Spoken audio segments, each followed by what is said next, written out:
How to be a good wife. Being a good wife is not easy, even if you have a near-perfect husband. To be a good wife, you have to be able to communicate effectively, to keep your romance alive, and to be your husband's best friend while maintaining your own identity. If you want to know how to do it, just follow these steps. Communicate effectively. Express your feelings and needs effectively. Your husband doesn't have clairvoyant powers. If you want something, ask. If something is wrong, say so. Don't drop hints or figure he'll come around or you'll never get anything done.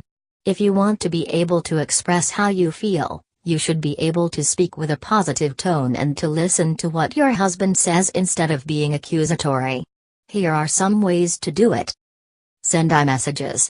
Instead of accusing him of not meeting your needs, focus the conversation on yourself.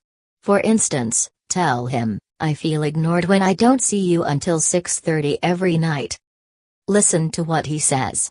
When he tells you something, repeat what he said back to him so that he knows you understand. For example, "I hear you saying that you're worried about finances, and that's why you've been working late." Avoid passing judgment. Let him finish what he's saying before you respond. After he's done talking, offer a solution. For instance, say, "I'm willing to live on a tighter budget if that means that I get to see you more often." Pick your battles. Some issues are worth fighting about, and some aren't. If you spend all of your time nitpicking your husband about minor problems that don't really matter, then he's not going to listen to you when major issues come up. Criticism can destroy a relationship. As long as the dishes are clean and unbroken, for instance, don't nag your husband about how to load the dishwasher the right way. Let him do things his own way. Don't sweat the small stuff. Avoid criticizing your husband without doing it constructively. Remember to try to be calm and rational, as strong emotions can easily turn a discussion into an argument. If you criticize every little thing he does, then he will quickly tune you out. You should praise your husband for the things he does right much more than you argue with him about things that he does wrong. This will make him much more likely to listen to you, and much happier to be around you. Be understanding when you discuss an issue with your husband. Fight right. Don't let anger take over because it may cause you to say things that you will regret later.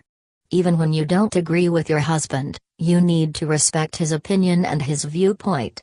To be a good wife, you need to understand that you may never agree on certain issues.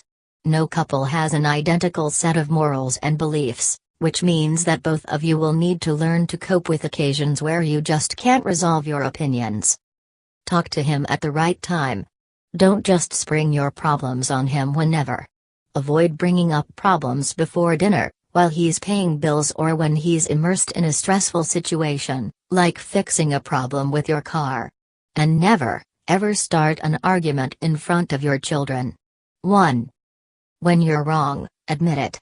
You need to learn to respond to arguments and remain rational so you can recognize and apologize when you've made a misstep. Talk to your husband, not about him. Never talk to your friends or your family and say negative things about your husband if you're not communicating with him first. Talking about your husband behind his back is disloyal. When you get married, your first loyalty is to your partner, not to your birth family or your social group. Complaining about your husband to your friends and family will not only not solve any of your problems, but it will also make them view your relationship in a more negative light.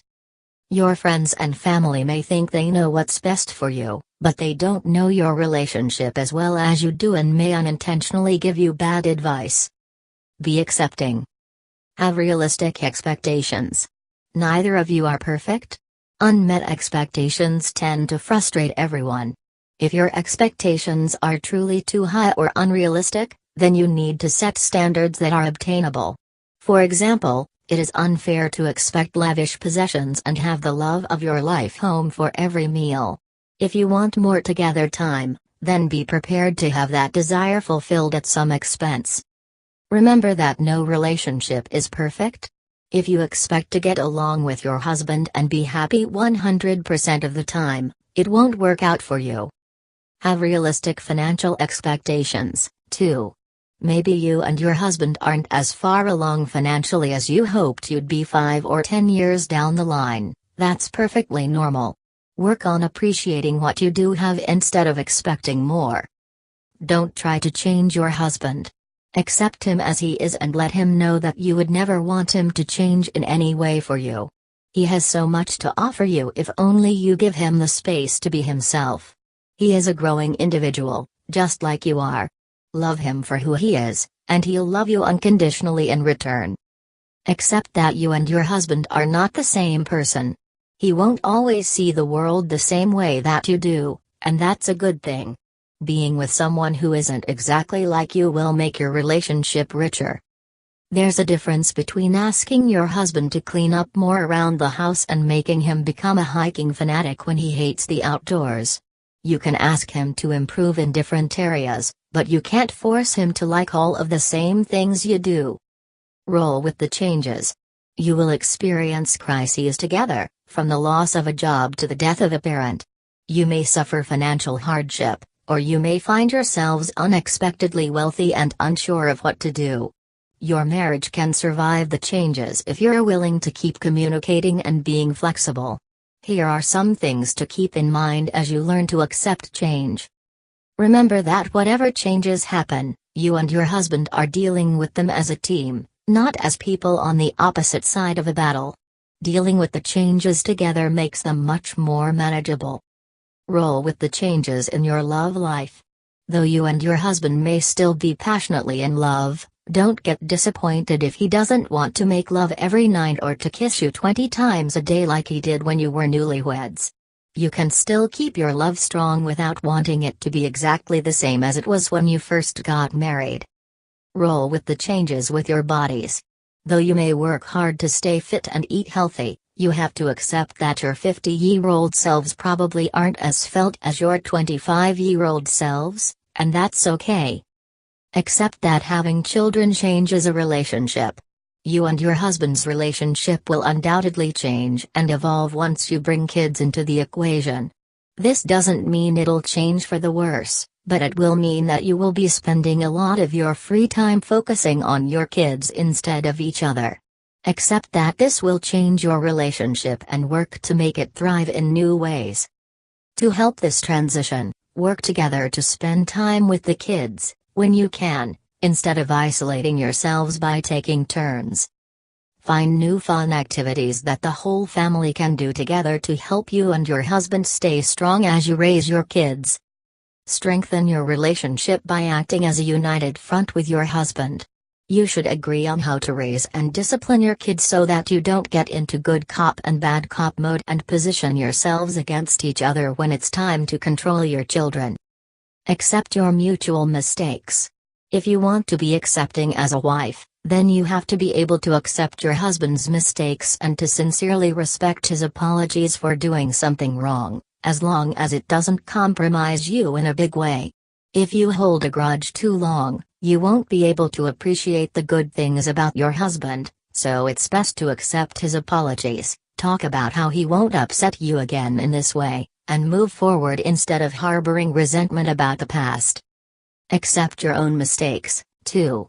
Don't be so focused on being the perfect wife that you can't admit when you're wrong. Admitting when you're wrong will help both of you grow as a couple. Tips. Remember to talk things out instead of walking away at the first sign of trouble. You did get married for a reason and you promised you would stay forever for a reason too.